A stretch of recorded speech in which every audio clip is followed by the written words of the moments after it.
adjusting to my new look, actually. What's your new look? Much Yeah, comfortable anymore. you're clean shaven. Yeah. Is that because like stage things or Yeah, stage things, and kind of. I thought part of me was like, you trying to look younger? kind of want to see what it's like without it again. Oh yeah, I But did that. but I can remember.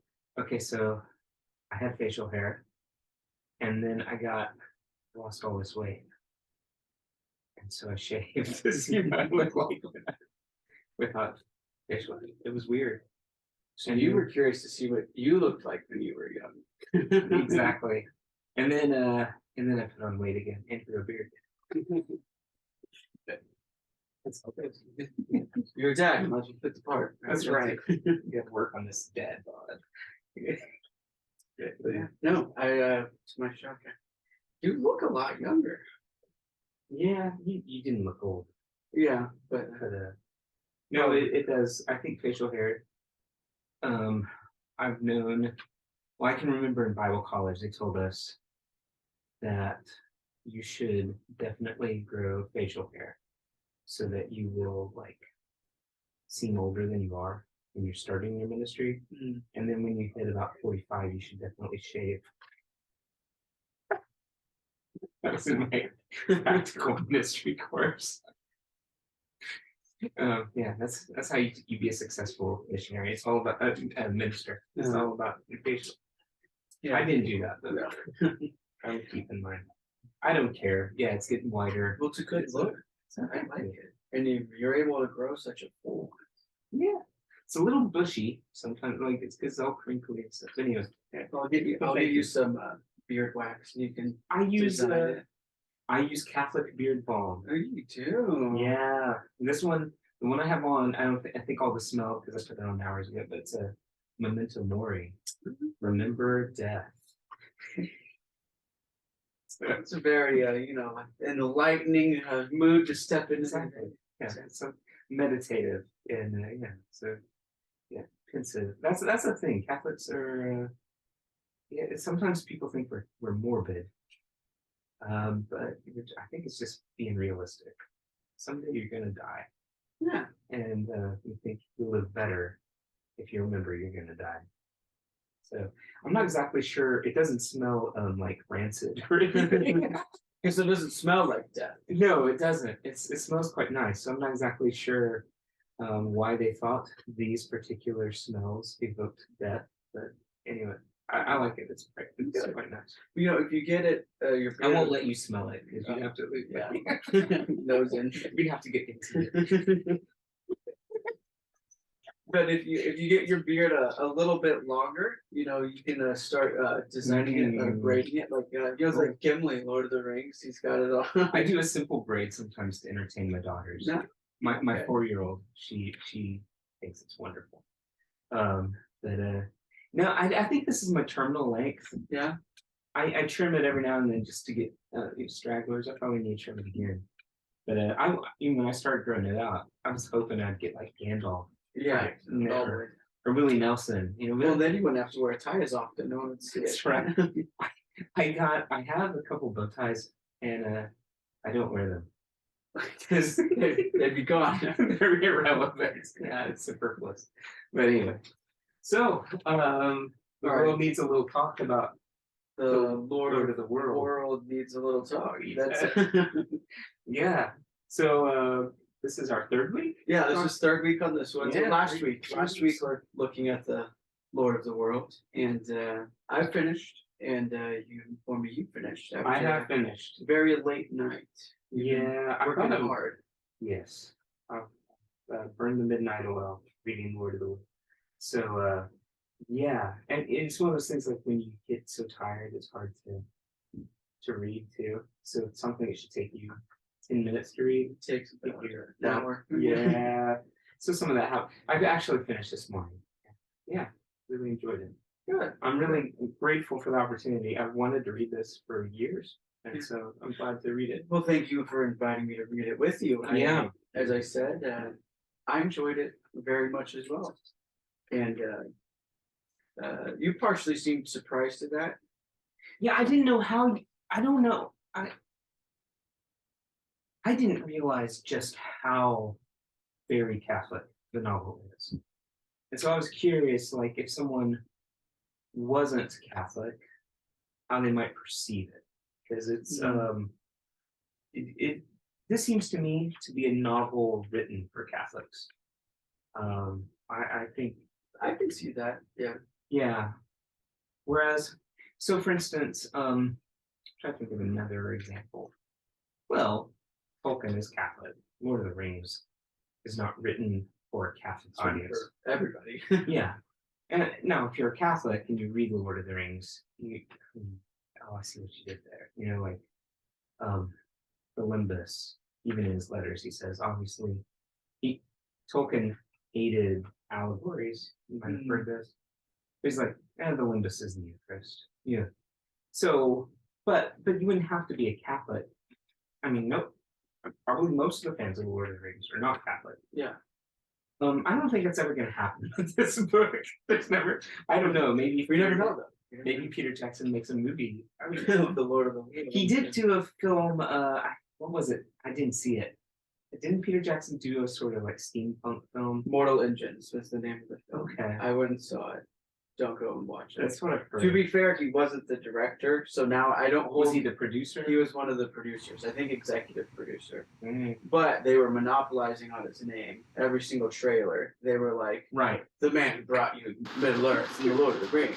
And then, so I always thought he was the King director. Kong. And I went and watched the movie and was so disappointed. It was honestly a very awful movie. And then I was like, oh wait, he's not the director. Okay, I'm not. I was like, some slack. Yeah, so I'm like, I can cut some slack here. Not all this was his call. But I'll leave it at that. Don't watch Mortal Engines. Sorry to you Mortal Engines fans. Just stick with the novel. The movie was not good. It just wasn't. But Well, I bring that up because I could see like maybe steampunk fandom could get into this book. yeah, steampunk up the book a little bit. Yeah. It's not exactly steampunk, but there's a little bit of. I mean, the Volors are a little steampunk. Yeah. We'll just play the whole thing up a bit. Make everybody steampunk. That's right. You get a look at what's a steampunk Catholic Church look like. That's a good. Yeah, I think that's kind of what you get in the end. Really, is Yeah, kind of. because they're all riding horses and they have using telegraphs and The advanced telegraphs. that's right. It's mind-blowing Yeah. telegraph technology. So before I think in the first episode we talked about Lord of the World. We talked about how he did very good at predicting a lot of inventions and new technologies, and at the end he shows us the telegraph, a very sophisticated version of the telegraph. And And it can function without wires. yeah. I think that's the big thing. I think it could function without wires, and it could go over 900 miles. right. It could go over 900 miles. Umbarger. It was an impressive insane telegraph. But it's funny because in the novel he writes it like that it is mind blowing. Yes. So when you read it, he's literally describing this as like something that could never be heard of. Little did he know that we'd have a cell phone that operates does everything. But he doesn't even know about telephones. Yeah. Like, I mean, well, he does. I mean, he has to because Alexander Graham Bell is before this. Yeah. I don't know why you don't. Do they have telephones in the book? No, I don't. Maybe he thought that the telegraph was the superior I don't know. I form of communication. Maybe telephone in 1907. Maybe people just weren't using telephones yet. Yeah, they weren't widespread. It was still. That's bizarre. And then you have this towards the end of the novel. You have the communication going on between the new pope in Nazareth. Read the book. I know it's confusing. and all the like some cardinal somewhere, Yeah. hundreds of miles away, and they're like going back and forth, and it's kind of like what it reminded me of is having a chat conversation. Yeah. That's a telegraph. Because that's what it reminded me of, Yeah. thinking of just like, I don't know, through email or even just text or just, typing back and forth. But then I was like, wait a minute, let me fix my imagination real quick. And he's sitting at a telegraph going, Yeah. It's anyway. Yeah. So what sort of things we cataloged some of the things Yeah, that we we- predicted really well. Are there any others that jumped out at you, like in the later, Yeah, in in the the- second half of the book? let's think about the later half.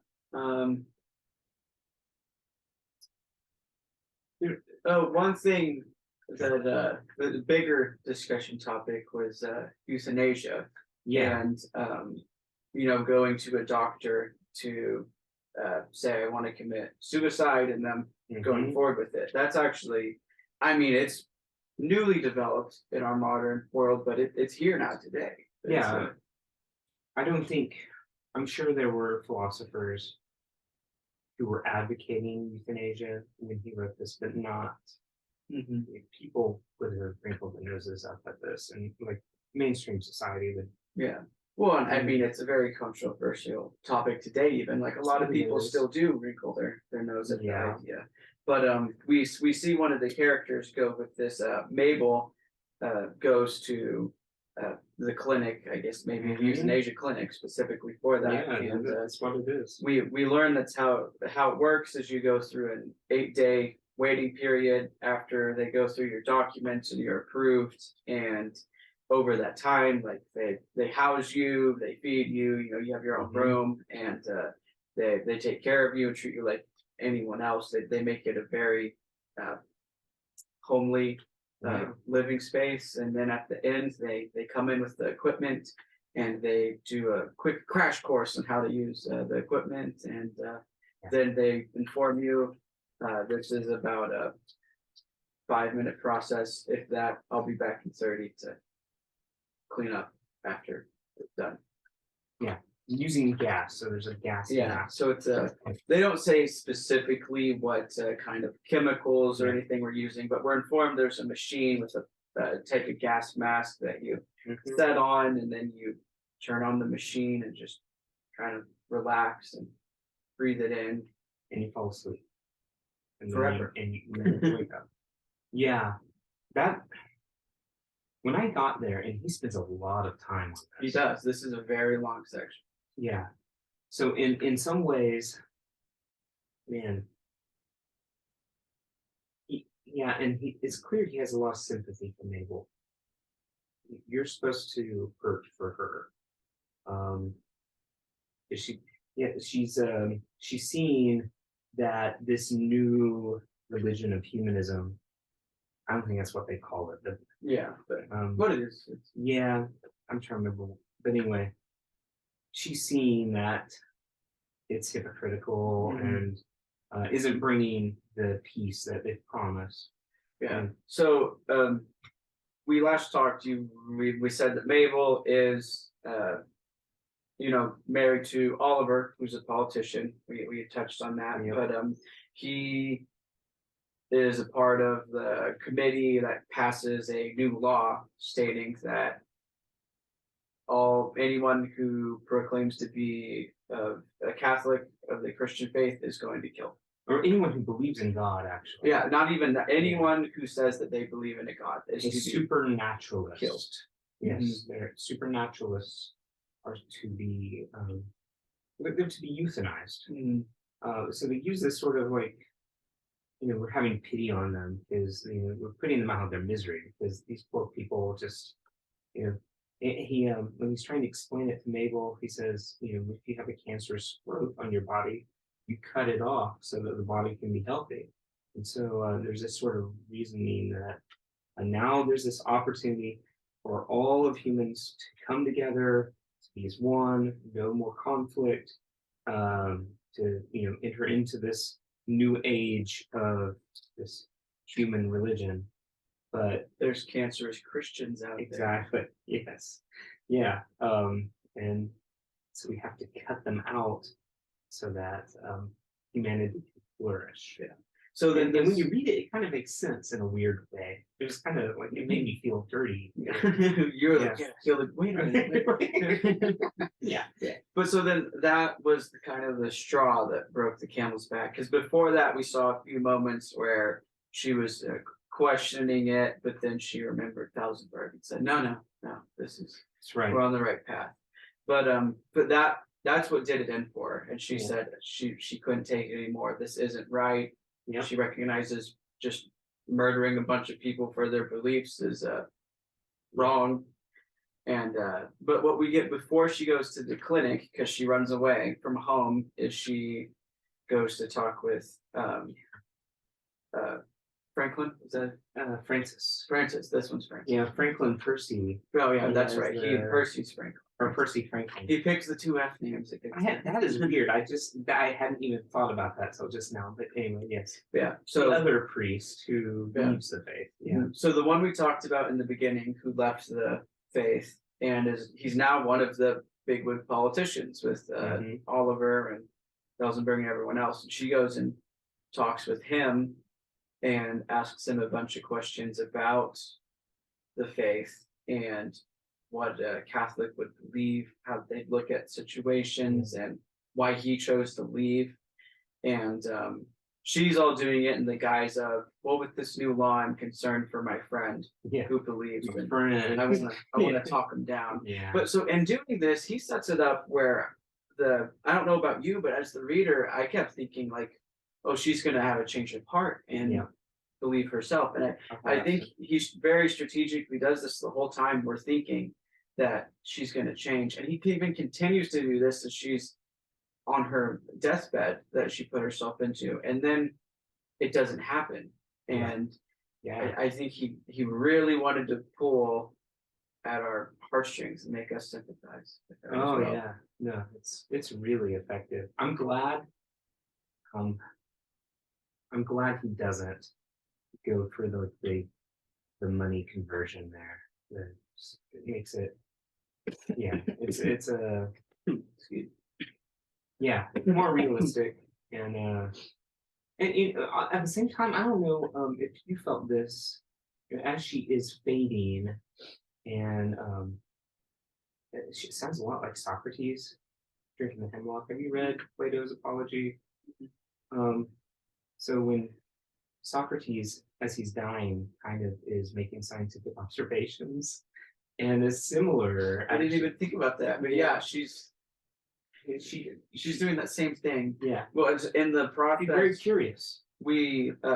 She realizes that as this is happening, that she first loses her muscle control. Yeah. Because she can't move, but she's still thinking. Her mind's still going. Yeah. So then we're getting her just making all these observations, and she set herself up to look out the window, so she can continue to observe.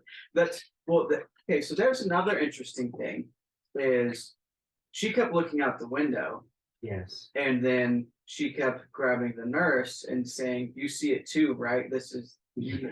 And then the nurse kept saying, "No, there's nothing out the window, sweetie." Yeah. Okay. So let's come back to that. Okay. Because the whole the weather phenomena and all of this, I think this goes along with the very weird ending. I assumed when she said those things started happening, I was like, yeah, I think we're getting close to the end, because I think this is supposed to be the signs of the coming, but not everyone can perceive it. Which is so. Then I was like, it's very interesting that she's perceiving it. Yeah, right? It's and even as she died, like, so there's this little statement about like that, at last she knew, like all these questions she has, they get answered for her as she dies. And it seems to me, maybe I'm reading too much into this, maybe I want to believe this, but it seemed to me that Benson is maybe suggesting that there's even a possibility for her spiritual salvation beyond death. I don't know. well. So Did you feel that way? I was taking it as well, and then here's where you can tell my non-Catholic side might show a little bit. Okay. Right? Is because I very much was taking it as that she didn't find salvation in life, but it seems like she has a chance, and most likely it's going to, No, I think so. in death. That's how I read And- it. Yeah. Well, and I may be very happy to read that, because I Me too. thought that seemed very against Catholic belief. And No, you can correct me if I'm wrong, but that seemed very against what I understood was how they perceived it, because I like to think that that's a real thing, and that many people can receive salvation after death, as in equally, like, Yeah. So I know that a lot of and it could just me being hopefully ignorant, but like a lot of people that I love, I know, don't have faith. right. So then it, brings me peace to think that just because they don't have it now doesn't mean that they can't be saved Yeah. later on. Well, let me reassure you, because I think most Catholic theologians would agree with that today. Mhm. When he wrote this in 1907, I'm sure there were some that would have agreed with that back then, but it would have been much more rare. So this is more of a So post-Vatican. here's II. another thing that he predicted well. Yeah, it's well, or it's not. So for it's all he's it's really messing with me, because aspects of the book are so super traditionalist Catholic, Mhm. and then you have things like this where it feels to me like, when he wrote this, I think people would have considered this to be progressive or liberal Catholicism, modernism. Well, I can see that, and we've talked about that a Yeah. little bit, that it seems very progressive in ways. Yeah, and I think this is a good example. Yeah, that whole scene is yeah, I think you interpreted it correctly. So that was kind of my take too. Oh, good. But no, I would agree. The big he's kind of a controversial figure here. So please send all your hate mail to Austin Schwartz. Thank you. Not him. He's got enough hate mail already on his plate. That's right. All those students get tired of us cursing. That's right. Out of the there's another F-bomb. So I there's a theologian named Karl Rahner, and he had his expression for this. He doesn't come up with this idea, but there's an old doctrine. This goes back to the beginning of the church. It's called baptism by desire. So somebody who was a catechumen, they're preparing to be baptized. So the Catholic Church has always taught that baptism is necessary for salvation. But somebody who is preparing for baptism and for whatever reason isn't able to make it to the baptistry, to the baptismal font. It could be they get sick and die. It could be there's some disaster that separates them geographically from the church, and so they're isolated from the church. Or originally they could be martyred, and that was like the baptism of martyrdom was automatically you go straight in. So he expanded that idea, and he talked about anonymous Christianity. And this probably gets played up too much, but the idea is that there are people who, if they had had the opportunity to respond to the gospel, they would have. And so we're presuming, we don't want to presume too much, but we're presuming that God in his justice takes that into his account and is going to make sure that those people have an opportunity to respond to full, no one's going to hell accidentally, is the main thing. And so I think we would expect there would be many, we hope, we can't know. So we can neither condemn, nor can we say for sure this is going to happen by any. But we can hope for the salvation of every individual soul. So, yeah, I think that, so in that way, he seems very, let's say, he's anticipating that in that scene. It felt like to me. Yeah. But let's say a little bit about, okay, so the whole thing about euthanasia is a big deal in this book. It shows up at the beginning, And then you have this big dramatic scene, and there's no way he could have anticipated that this. I mean, there are literally death clinics Yeah, like this. this is real. Yeah, This is a real thing, and it's bizarre.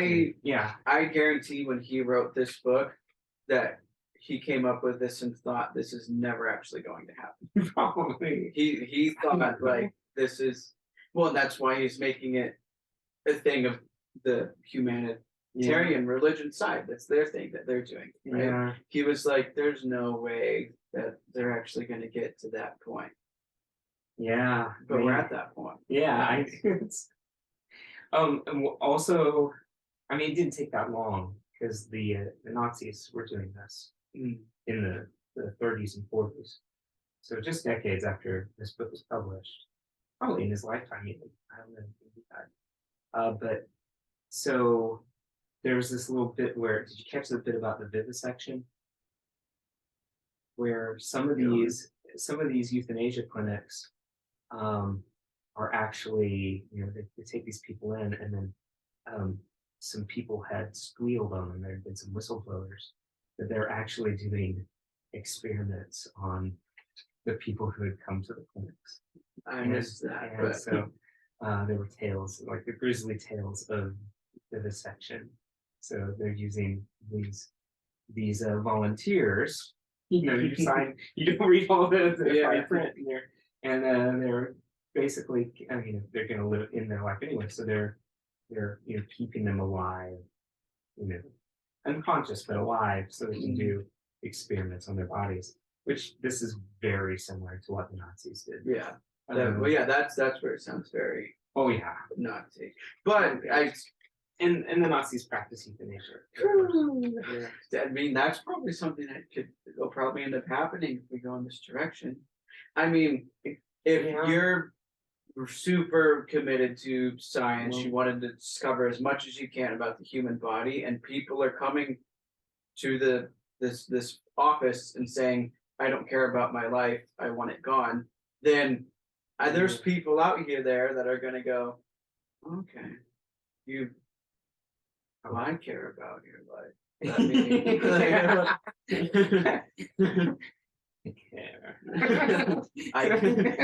I care so much. I have a friend. Okay, so if you want to think about something uncomfortable, lay it on. So my friend Charlie Camosi, he's a Catholic ethicist. He does a lot about Catholic morality, and he was here a couple of years ago. We invited him for a faculty symposium, and he gave a couple keynote lectures as well. And he talked about, I'm going to get this wrong, but you can look this up. Okay. So, organ donation,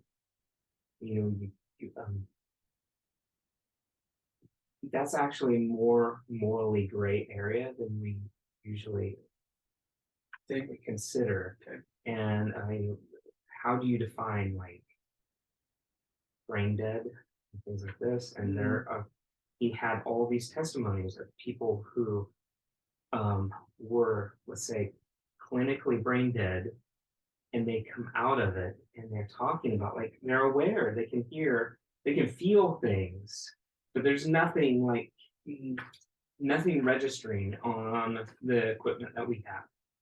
And so he's making an appeal that he's not saying that we need to cut out organ donation, but we need to be a lot more thoughtful about this. Mm-hmm. And it's he catches a lot of flack because people are saying people are going to stop donating organs if you do this, and that's not his intention. It's like we need to continue doing this, but we need to do it the right way. Just because you are profiting by taking the organs from this person who is still alive, perhaps, to give them to someone else, you have to think through this. And so there's a good example of like a sort of, and this goes back to the 60s. There's one, I can't remember his name, But there's one kind of like watermark study where a researcher defined brain death, and they probably defined it in a way that makes it easy, maybe too easy, to harvest organs from people who are still alive.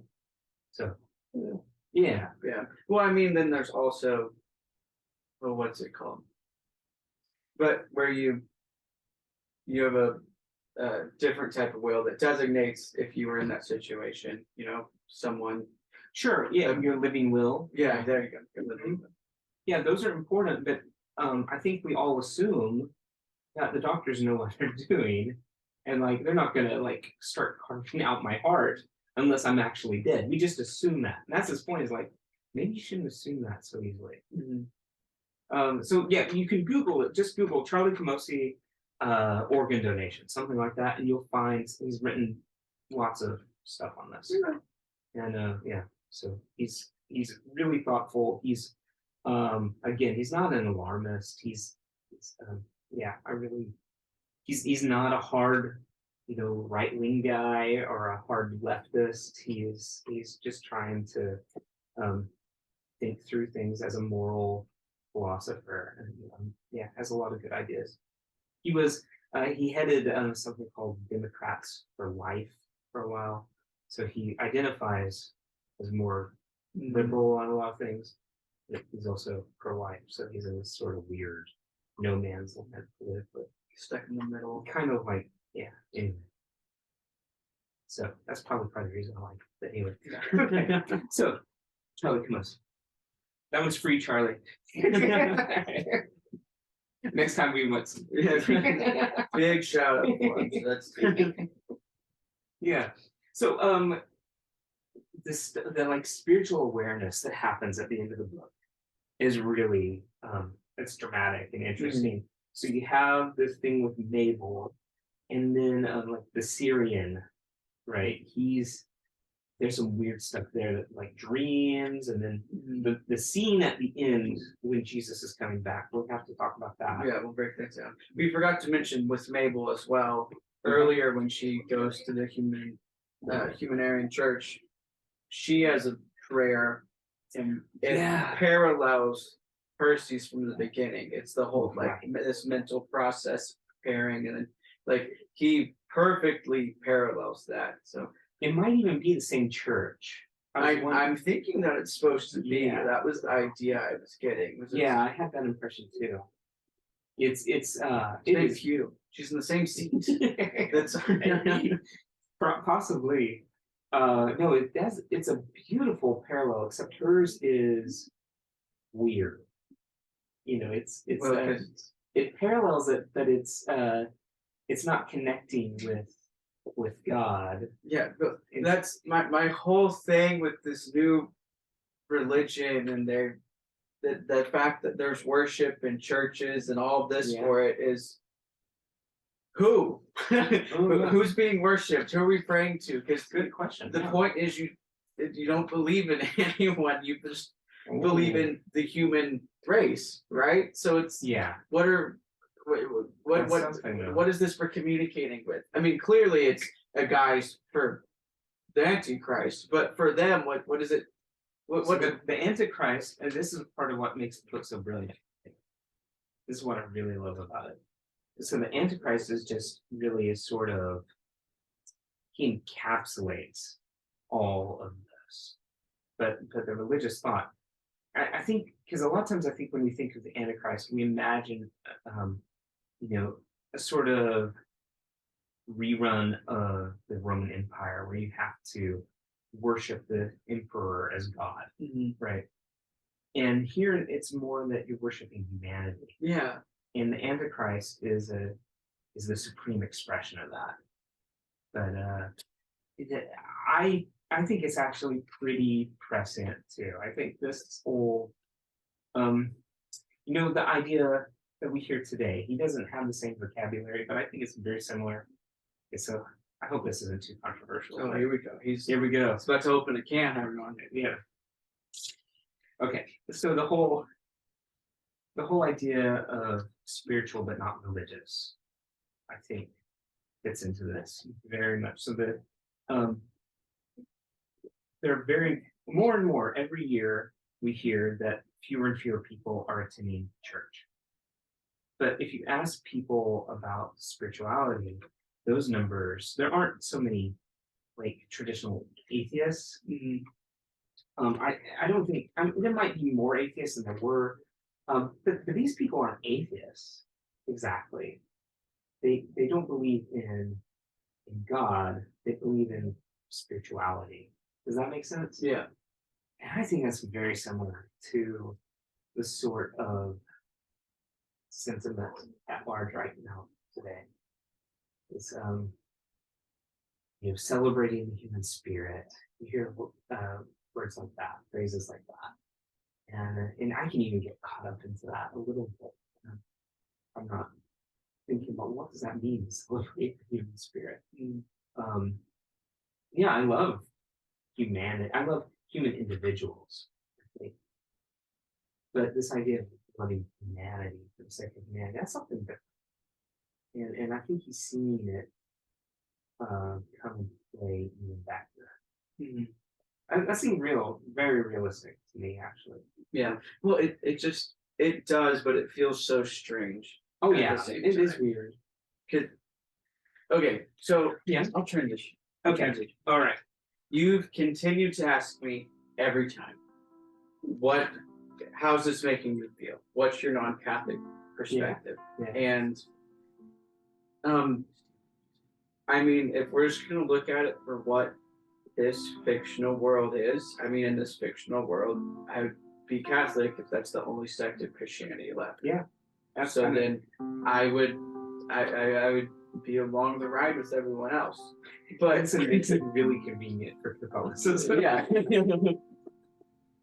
Yeah. But then even at the same time, and if this started actually happening, no, I'm not Catholic, but I still see power in the Catholic Church. I still think that a priest has a greater holy power than I would as a normal individual. If things actually started going down, I'd probably still look in that direction. Yeah, that's interesting. And I think that I'm probably very different from everyone else in how I view that. But I mean, equally, I see it as like just because I'm not Catholic, I still I mean, to me and you, we worship the same God. We both believe in Jesus. Like it's like to me, it's you have a few different ideas, but equally, I just haven't fully crafted all of my ideas. But what I know is that Jesus is my Lord and Savior. God created all of us. That's what I know. That's fact to me. Yeah. But like for the most part, when I look at Catholic practice, like to me, it's beautiful to me in a way where other people might be creeped out or see it as almost slightly cultish, just as in the ritualistic form of mass. And to be honest, when I first got exposed to it, it's kind of what I thought. It felt that way. Yeah, I get that. Now that I've been more engrossed, I looked at it and I find it very beautiful. That to me, a lot of it seems like just a deeper form of respect and praise to God, because it's keeping a lot of more traditional practices. Thank you. No, that's I enjoy hearing that. I appreciate that, those sentiments. You've had exposure to Catholicism that many non-Catholics haven't had. This is also true. So being in a Catholic university, your fiance's, she was raised Catholic, right? Her family's Catholic. So I've gone to multiple Catholic masses through that, multiple Newman. So you've soaked up some of this. So it doesn't seem as exotic now. Maybe it's seeping in me and I can't realize it. Watch out. We get you. But on the other hand, so as you were talking about, I was thinking about this because there are also non-Catholic versions of the same story, Mhm. right? Lots. Mhm. And I'd say before the 80s, those would all have, they would have an antichrist. And if he wasn't the Pope,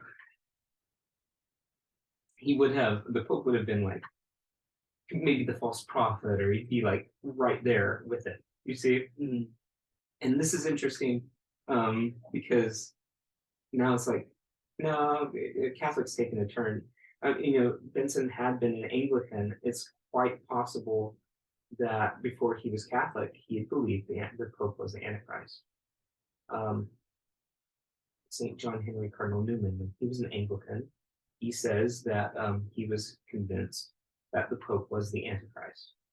So this is just, if you look at old Protestant Reformation confessions, so this is in the Westminster Confession, it is in some of the Baptist confessions, it's in some of the Lutheran confessions, like the Book of Concord. The Pope, they just say very like the old ones, not the new ones, or the new versions, but the old ones going back to the 1500s to the 1700s. They say very plainly the Pope is the Antichrist. Okay, I'm gonna make you unpack this more because I'm unaware of this. What's the reasoning behind that, or what's the idea or the Yeah. argument? Great question. So this goes back to Luther. Luther viewed the Pope. So he thought that basically the papacy was the Babylonian captivity of the church. So the Pope is this man of sin who has put himself in the place of Christ. He's taken authority that isn't rightfully his. Mhm. So this goes back to that verse in First Thessalonians about the man of sin who will take his place in the temple of God and proclaim himself to be divine. Okay. And for starting with Martin Luther, there are actually people before them, but Martin Luther and the ones who follow, like that's the Pope. And then this gets used in a couple different ways. So the Westminster Confession, which is basically a Calvinist confession, this has more to do with like, the doctrinal stance of the Catholic Church.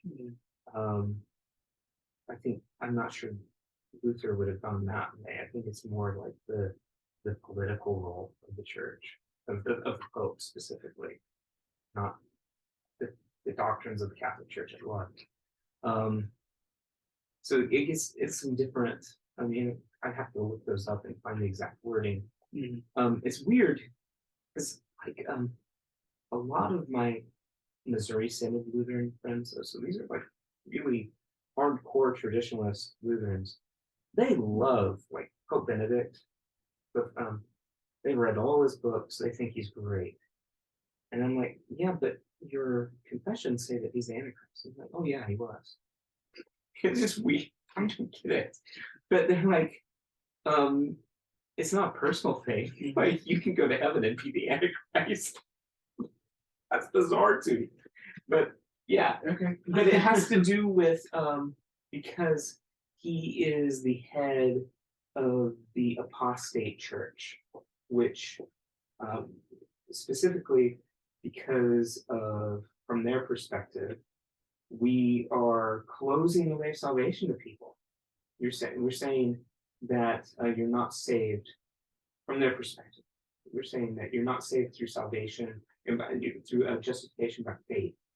That we are saying you have to go through all of these works. In particular, you have to be in communion with the Bishop of Rome.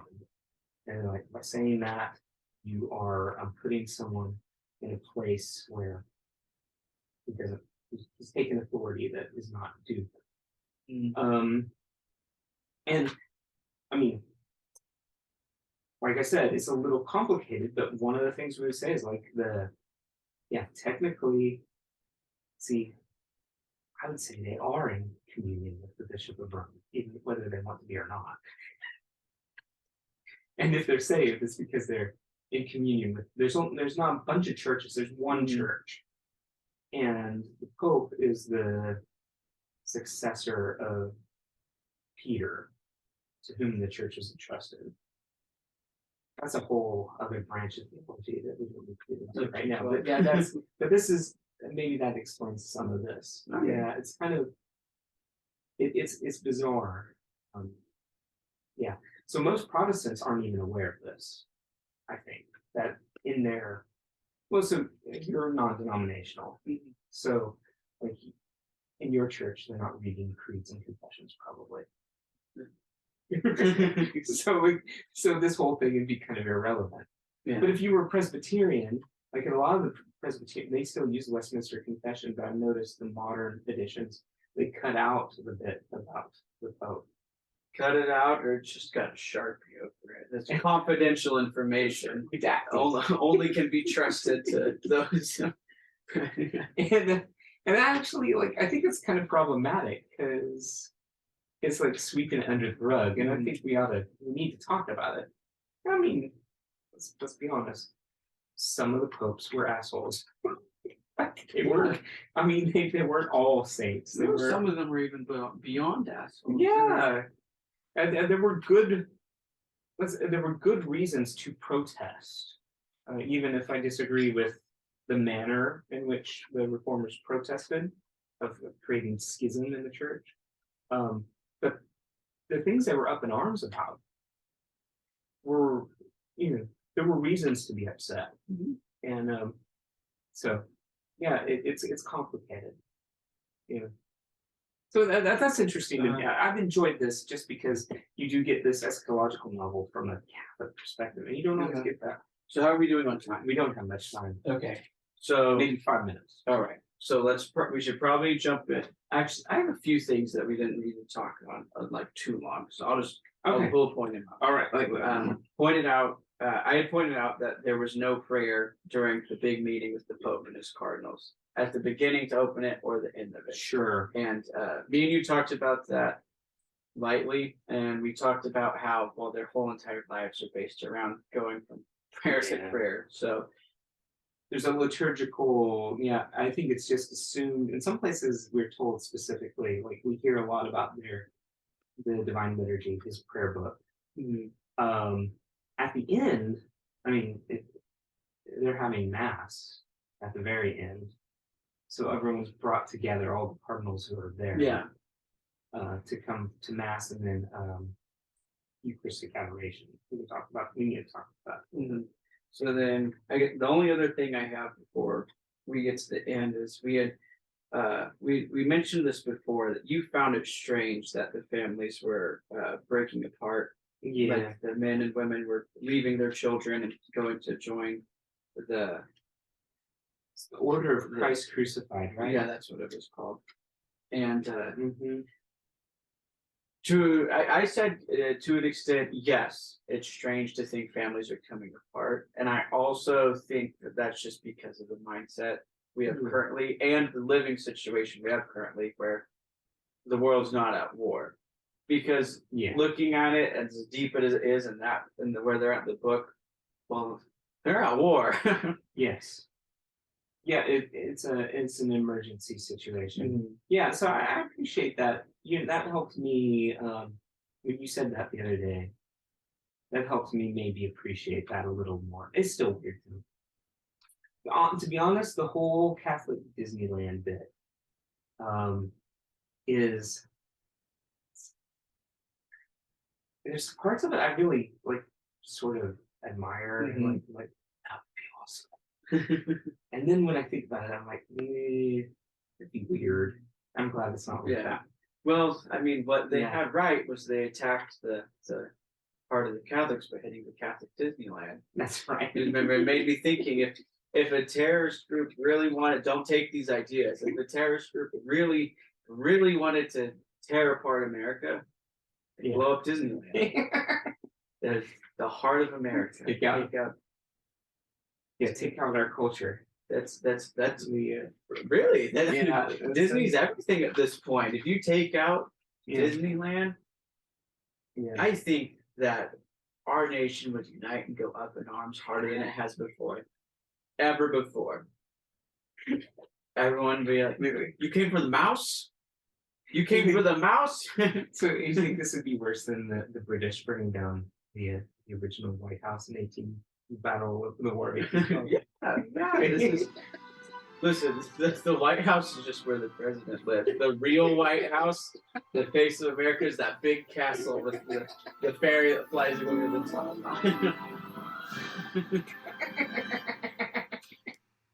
That's funny. So what? Okay, the end. What did you think about the end of the novel? Okay, so what I told you was a little bit. I really liked. I liked the end, and I didn't like the end. Okay.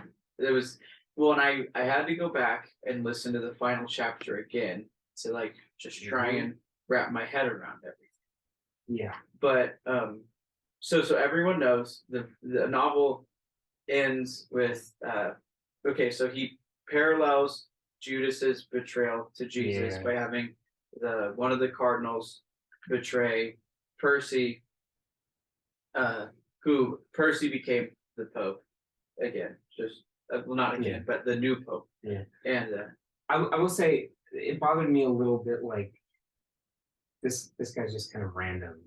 He's just introduced as simply to betray him. yeah, But anyway. But like well, all the storytelling, he killed off all the characters before that. All he Yes. had left was Percy. I know. So he was like, I need to just throw some random people back in here. Anyway.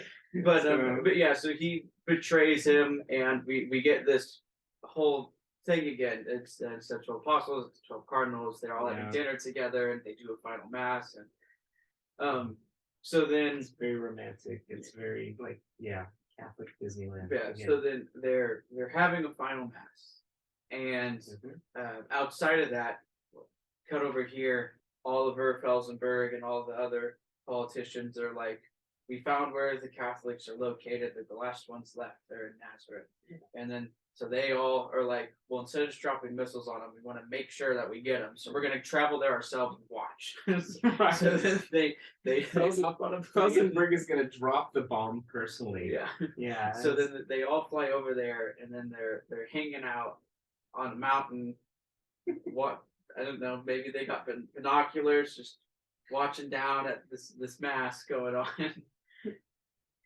And it's then the way it's described, I can't even fathom how it was happening, but I know what was happening was that Jesus was coming. Like the second coming this is where it ends. It's right when Jesus is going to appear. He says the end. Yeah. When it's done beautifully, honestly, cinematically. It's amazing, and it makes you really want more. But also, it leaves me with questions, as in this, world, how's this going to get wrapped up? Yeah. And then equally, it kind of comes off to me as they in this final prayer, as they knew they were going to die, like it almost felt like they were summoning Jesus himself. They were like, they are. Mm-hmm. So you know what? I think it is cinematic. You know what film it reminded me of? What, when I read this morning? It reminded me of 2001: Space Odyssey. Ooh.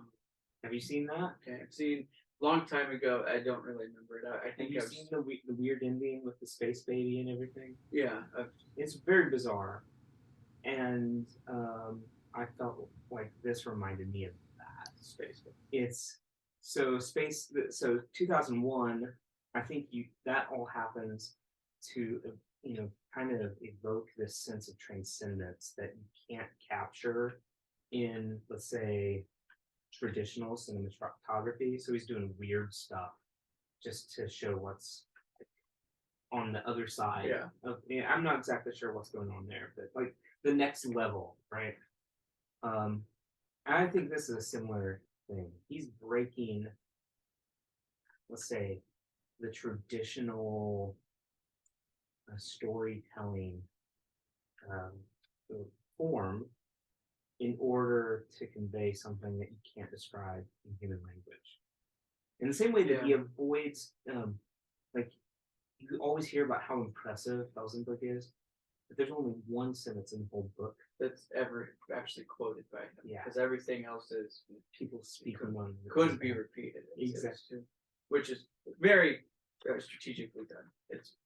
I think it's a similar thing here at the okay, end. and I'm okay with that, but I guess I thought that it was Jesus would come on his own fruition, that he would be like, okay, now it's I'm going to show up. Like he knows when he's going to. You want to see Jesus kill Felsenburg with the sword coming out of his mouth. I know that'll happen after. That's the sequel. That's Behind series, the sequel. but no, like to me, it seems like it's taking away the fact that Jesus is making his own decision to say, "I'm going to come back now." It seems that they're saying, "No, we need Jesus now." Jesus is here. Oh, it's not exactly like that. I know, but that's I see what you mean. Yeah. Because they are responding also, like the Spirit is, you can tell, like it's Pentecost. Mm-hmm. They tell us it's Pentecost. So part of what's going on, there's a bunch, and we have to, I need to leave, but there's a bunch going on. So part of what it is the cosmos is dissolving. That's why everything is so hot. And this is, yeah, and the weird weather phenomena and the earthquakes and everything is, and that's the last line, is like, this earth passed away. Mm-hmm. That's part of what's going on. Also, okay, so did you notice that the Syrian priest, he's like, and then everything was moving away. So they're like, I think it's describing the rapture. They're going up to meet Christ in the air, while so he sees, like, all of this falls away. He can see everything from this new perspective, is what I thought is happening. This makes more sense. Now, it's like not really clear, but that's... Well, like I said, I listened to it twice because I was like, okay, I got the idea of that they're floating and they're for some reason it clicked that. Yeah. But the Eucharist is central to this. Okay, so we say there are 3 comings of Christ, actually. So Christ comes to us in the incarnation. That's the first advent. We are waiting for the second coming. But in between, we have this other coming, a third coming, if you will, of every time we have a mass, we sing Maranatha, come Lord.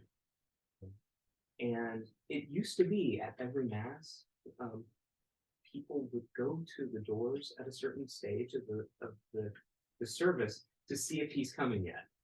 They expected Jesus to come during the Eucharistic service.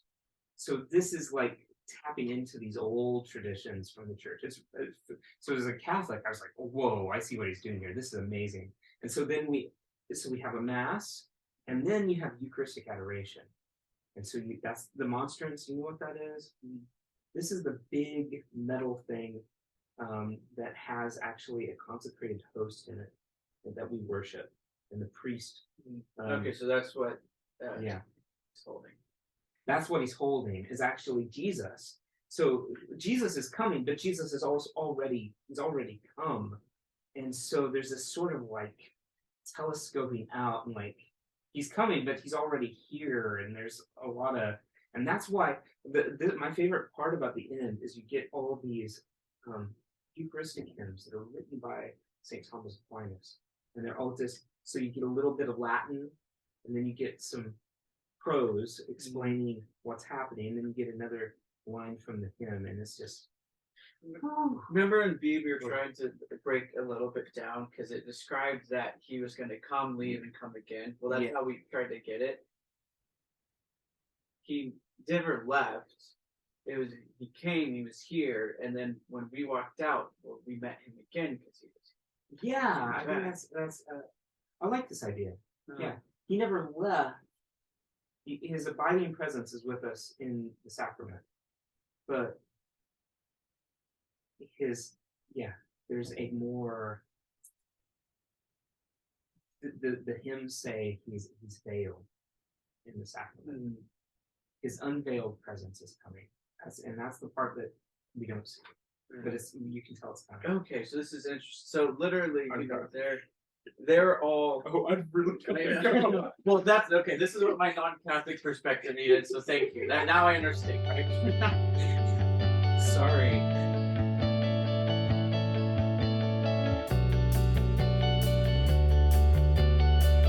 Maybe we'll watch a movie. 20th Century Fox presents a film of psychological suspense about an occurrence of earth-shaking importance, The Omen. If this is the truth, where does it end?